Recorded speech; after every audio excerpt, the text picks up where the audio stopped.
Conservatives have tabled a motion in this House that the Liberal government finally put forward a fiscally responsible budget. This Prime Minister says that he wants to be held to account based on what Canadians are paying for their groceries. But instead of putting forward a budget or bringing down grocery prices, he's introduced $500 billion in what we can only assume is more inflationary spending, with Canadians expected to pay an additional $800 in groceries this year over what they paid last year. Our ask is very simple for this Liberal government after 10 years of their inflationary spending.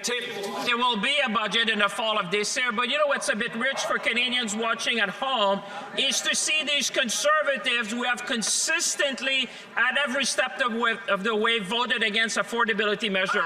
Mr. Speaker, they voted against childcare. They voted against pharmacare. They voted against the dental program we have in Canada. Mr. Speaker, how can you stand up in this House seriously and criticize this government where at every step of the way you fail Canadians to have their back in times of need? Conservatives have consistently voted against all of the inflationary spending, and their half measures that would see those savings vaporized by their continued inflationary spending. And we'll keep voting against it unless we see a responsible budget from this government for once. Moms and dads, small businesses, single Canadian seniors, they all have to table a budget. They have to live by a budget. So why is it that these Liberals, while food prices are going through the roof and moms are having to water down the milk that they give to their babies, these Liberals won't just table a budget? Canadians know that when we have a choice, we will always side with them, Mr. Speaker.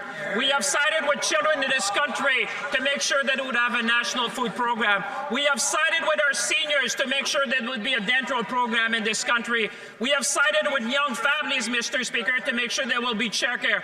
On this side of the House, Mr. Speaker, we will always side on the side of Canadians, whether they're young, whether they're seniors, whether they're workers. Canadians, we have their back. That's what we said. That's what we'll do, Mr. Speaker. The housing minister who increased building taxes by 141% the last time he had a chance should be aware that Oxford's Global Cities Index found that residents of Toronto spend more of their income on housing than any other city in the world. But the man in charge of housing doesn't think that's a problem. He says that housing prices shouldn't go down, period.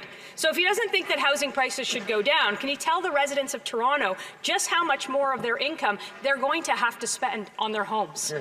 Well, I've got to say it's refreshing to hear the members opposite actually care about affordable housing, because they never did anything about it. That made life very difficult for mayors, premiers, and housing ministers across the country that saw no support for 10 years from the members opposite in their government. Very true. We are taking action. We are committed to scaling up that action with Build Canada Homes and direct action in these weeks and months ahead. Thank you, Mr. Speaker. Forgive me if I'm a bit skeptical of the housing minister who increased the price of housing by 179% in just 8 years in Vancouver.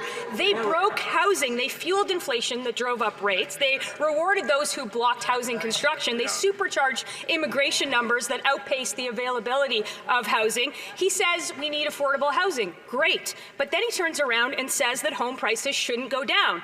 Both of these things cannot be true, so which one is it? I'm frankly not surprised to hear the confusion on the other side of the House when you put the words affordable and housing together. That's right. We're taking action on it, Mr. Speaker, and though the federal government does not control the price of housing, we want to see the overall cost of housing come down. That's why we are investing in local partnerships with cities across Canada to bring the development cost charges down for housing and deliver affordability.